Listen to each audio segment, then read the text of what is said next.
নমস্কার বন্ধুরা, আপনারা দেখছেন এডি চ্যানেল। বন্ধুরা, আজ 30শে জুন রবিবার, মাসের শেষ দিনেই আজ ভারী বৃষ্টির সম্ভাবনা রয়েছে পশ্চিমবঙ্গের দক্ষিণের জেলায় জেলায়। সকাল থেকেই গোটা পশ্চিমবঙ্গের দক্ষিণের জেলাগুলিতে মেঘলা আকাশ রয়েছে। বেলা বাড়ার সঙ্গে সঙ্গেই বজ্র বিদ্যুৎ সহ ভারী বৃষ্টিপাতের পূর্বাভাস রয়েছে দক্ষিণবঙ্গের সমস্ত জেলায়। বিশেষ করে কলকাতার দিকে ভারী বৃষ্টির সম্ভাবনা রয়েছে। পাশাপাশি পুরুলিয়া, বাঁকুড়া থেকে শুরু করে দেখতে পাচ্ছেন এদিকে পুরুলিয়া, বাঁকুড়া, আসানসোল, দুর্গাপুর থেকে শুরু করে চিত্তরঞ্জন, রঘুনাথপুর থেকে শুরু করে সিউড়ি, বোলপুর, এদিকে দমকা, রামপুরহাট সমস্ত জায়গায় ভারী বৃষ্টির সম্ভাবনা রয়েছে। পুরুলিয়া, বাঁকুড়ার দিকে কিছুটা বজ্র বিদ্যুতের সম্ভাবনা রয়েছে। ধানবাদ, আসানসোল, চিত্তরঞ্জন, রঘুনাথপুরের দিকেও ভারী বৃষ্টি এবং বজ্র বিদ্যুতের অ্যালার্ট রয়েছে আজকে।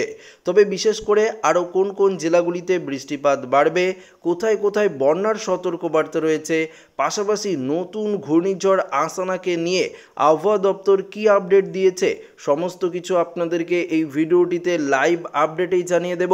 তো ভিডিওটি শুরু করার আগে আপনাদের কাছে ছোট্ট একটি রিকোয়েস্ট রইল, নতুন হয়ে থাকলে অবশ্যই চ্যানেলটিকে সাবস্ক্রাইব করবেন এবং পাশের দেওয়া বেল আইকনটিকেও প্রেস করবেন এই ধরনের লেটেস্ট ভিডিওর আপডেটগুলো সর্বপ্রথম সবার আগে পাওয়ার জন্য। তো বন্ধুরা, আমরা সর্বপ্রথম দেখে নেব কোথায় কোথায় বৃষ্টিপাতের সম্ভাবনা রয়েছে পশ্চিমবঙ্গের দক্ষিণে, পাশাপাশি উত্তরের কোথায় কোথায় বৃষ্টিপাতের সম্ভাবনা রয়েছে, পাশাপাশি বাংলাদেশ, ত্রিপুরা, মণিপুর, আসাম থেকে শুরু করে মিজোরাম সমস্ত জায়গার আবহাওয়ার আপডেট আপনাদেরকে জানাবো। তো সর্বপ্রথম আমরা দেখে নেব পশ্চিমবঙ্গের দক্ষিণের জেলা, তারপর উত্তরের জেলাগুলির দিকেও আমরা আস্তে আস্তে ডিটেলস আপনাদেরকে জানাবো। তো প্রথমত আমরা দেখতে পাচ্ছি কলকাতার দিকে হাওড়া, হুগলি, বারুইপুর, জয়নগর, গোসাবা, এদিকে হাবড়া, এদিকে খড়দা, চন্দননগর, চাকদা, পান্ডুয়া, বনগাঁ, পাশাপাশি শান্তিপুর, কৃষ্ণনগরের দিকে বৃষ্টিপাতের সম্ভাবনা রয়েছে। তবে ভিডিওর পাশাপাশি আপনাদেরকে একটু গুরুত্বপূর্ণ কথা জানিয়ে রাখি, যারা এই ভিডিওটি দেখছেন অবশ্যই কমেন্টে জানাবেন যে আপনারা কোন জায়গা থেকে ভিডিওটি দেখছেন, আপনাদের এখানে আকাশের পরিস্থিতি কেমন রয়েছে, অবশ্যই আপনারা জানিয়ে দেবেন।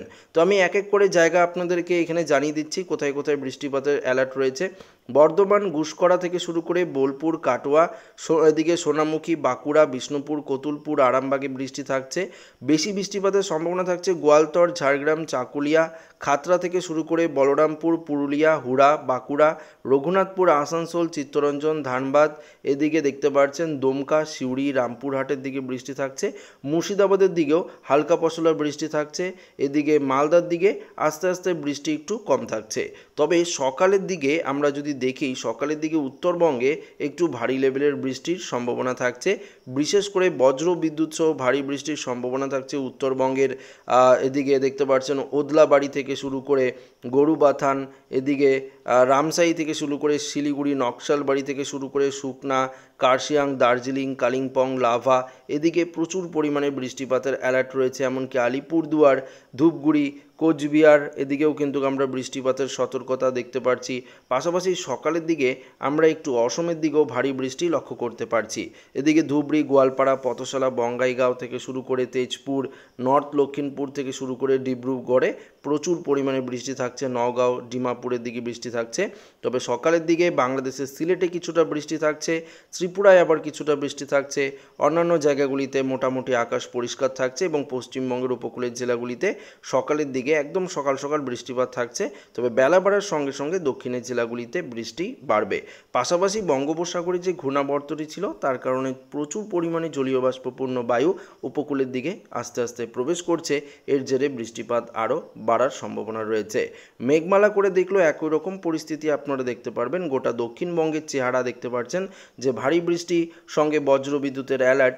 গোটা বাংলাদেশ জুড়ে থাকছে ভারী বৃষ্টি সঙ্গে বজ্র বিদ্যুতের অ্যালার্ট এবং ত্রিপুরায় আগামীকাল অর্থাৎ আজ কিছুটা কম থাকবে বৃষ্টি। আগামীকাল থেকে ত্রিপুরায় বৃষ্টি বাড়বে। তবে আজ রাতের দিকেও ত্রিপুরায় কিছুটা বৃষ্টি হতে পারে।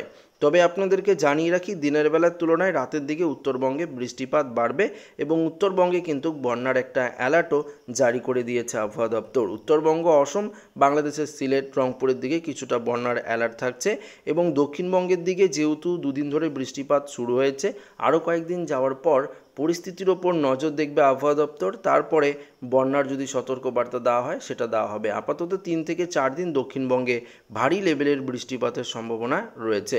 উত্তরবঙ্গে দক্ষিণবঙ্গের তুলনাও বৃষ্টি অনেকটাই বাড়বে, তবে বর্ষা প্রবেশ করলেও তুলনামূলক কম বৃষ্টি দক্ষিণবঙ্গে হয়েছিল। তবে আজ থেকে কিছুটা বৃষ্টি বাড়বে, আগামীকাল আরও বৃষ্টিপাতের অ্যালার্ট রয়েছে, দেখাচ্ছি আপনাদেরকে। দেখতে পাচ্ছেন সোমবার দিন আরও ভারী লেভেলের বৃষ্টি থাকছে, জুলাই মাসের 1 তারিখে দেখতে পাচ্ছেন। তারপর মঙ্গলবার দিন আরও বেশি পরিমাণে বৃষ্টিপাত থাকবে, বুধবার দিনও বৃষ্টি থাকবে সঙ্গে বজ্রবিদ্যুৎ।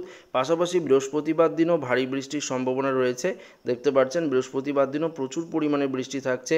পাশাপাশি 5 তারিখে বৃষ্টি থাকছে, 6 তারিখে বৃষ্টি থাকছে, 7 তারিখ 8 তারিখ করে আমরা লাস্ট 9 তারিখের আপডেট যদি দেখি তাও দেখতে পাচ্ছেন যে প্রচুর পরিমাণে বৃষ্টি কিন্তু থাকছে। তো বৃষ্টিপাতের আমরা পরিমাপে যদি যাই তাহলেও আপনাদেরকে দেখাতে পারবো বৃষ্টির পরিমাপে গিয়ে।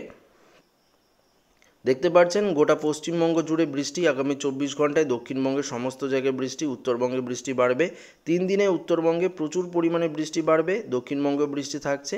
বাংলাদেশ, মণিপুর, অসম থেকে শুরু করে ত্রিপুরা সমস্ত জায়গায় বৃষ্টি থাকবে। 5 দিনে আরও বৃষ্টির লেভেল প্রচুর পরিমাণে বাড়বে, 10 দিনে প্রচুর পরিমাণে বৃষ্টিপাত থাকছে। দেখতে পাচ্ছেন পরিষ্কার একদম লাইভ আপডেটে আপনাদেরকে দেখাচ্ছি। উপগ্রহ চিত্র কি বলছে? এই মুহূর্তে উপগ্রহ চিত্র বলছে দক্ষিণবঙ্গেও কিছুটা ঘন কালো মেঘ আমরা লক্ষ্য করতে পারছি। এর জেরে দক্ষিণবঙ্গে আমরা দেখতে পাচ্ছি ভারী লেভেলের বৃষ্টি রয়েছে। বর্ষার যে মেঘ সেটা ঘন কালো মেঘ এই মুহূর্তে দক্ষিণবঙ্গ জুড়ে রয়েছে।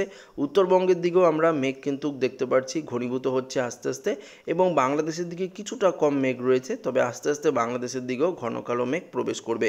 ভারতের অন্যান্য জায়গাগুলি যদি আপনারা দেখেন তাহলেও দেখতে পারবেন প্রচুর পরিমাণে ঘন কালো মেঘ গোটা ভারতবর্ষ জুড়ে এই মুহূর্তে ঘনীভূত হচ্ছে, যার জেরে গোটা ভারতবর্ষেই কিন্তু বর্ষা প্রবেশ করে ফেলেছে।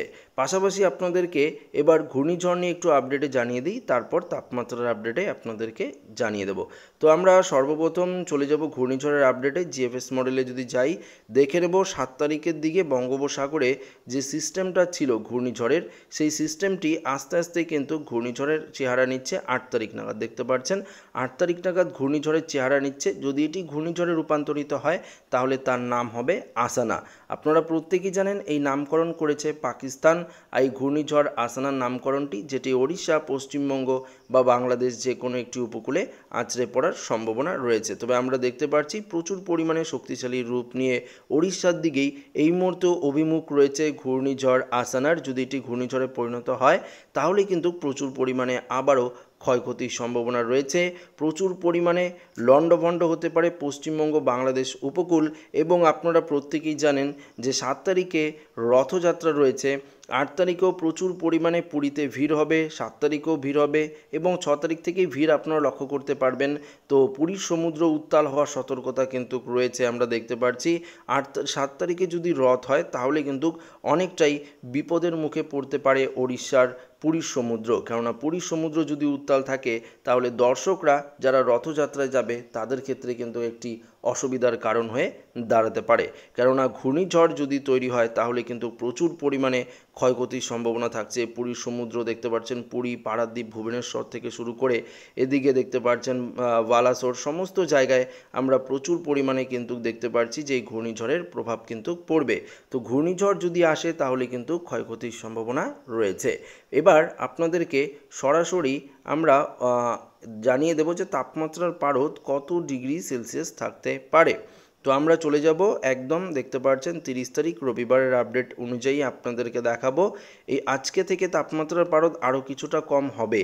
দেখতে পাচ্ছেন প্রায় 28-29 ডিগ্রিতে চলে যাচ্ছে দক্ষিণবঙ্গের তাপমাত্রা। সর্বত্র আমরা 27-28 ডিগ্রি দেখতে পাচ্ছেন। এদিকে যেখানে পুরুলিয়া, বাঁকুড়াতে তাপমাত্রা ছিল অনেকটাই, সেখানে অনেকটাই নিম্নমুখী হয়েছে। মুর্শিদাবাদেও আমরা দেখতে পাচ্ছি, বীরভূমেও দেখতে পাচ্ছি নিম্নমুখী।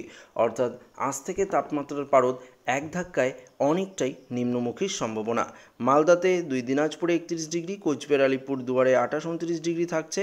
এদিকে অসমের দিকেও আমরা দেখতে পাচ্ছি 30 ডিগ্রি, কোথাও 29 ডিগ্রি, কোথাও 27-28 ডিগ্রি রয়েছে। পাশাপাশি যদি আমরা দেখি তাহলে লক্ষ্য করতে পারবো বাংলাদেশের তাপমাত্রাও দেখতে পাচ্ছি সিলেট, মৌলভীবাজার, লখাই, কিশোরগঞ্জ, ময়মনসিংহ এদিকেও 29-30 ডিগ্রির মধ্যেই তাপমাত্রা লক্ষ্য করতে পারছি। ঢাকা দেখতে পাচ্ছেন, এদিকেও আমরা 29-30 ডিগ্রি দেখতে পাচ্ছি। কুমিল্লা, সাতক্ষীরা, এদিকে মেহেরপুর, রাজশাহী দেখতে পাচ্ছেন, ঘোড়াঘাট, রংপুরের দিকেও আমরা দেখতে পাচ্ছি 30 থেকে 31 ডিগ্রি সেলসিয়াস তাপমাত্রা। আবার ত্রিপুরার দিকেও তাপমাত্রা কিন্তু অনেকটাই কম আমরা লক্ষ্য করতে পারছি। তো এই রয়েছে তাপমাত্রার আপডেট এবং সম্পূর্ণ ওয়েদার আপডেট আপনাদেরকে জানিয়ে দিলাম। আশা করি ভিডিওটি প্রত্যেকের ভালো লেগেছে। ভিডিওটি ভালো লাগলে লাইক করে আমার সাথে শেয়ার করবেন। নতুন হয়ে থাকলে চ্যানেলটিকে সাবস্ক্রাইব করে নেবেন। ধন্যবাদ।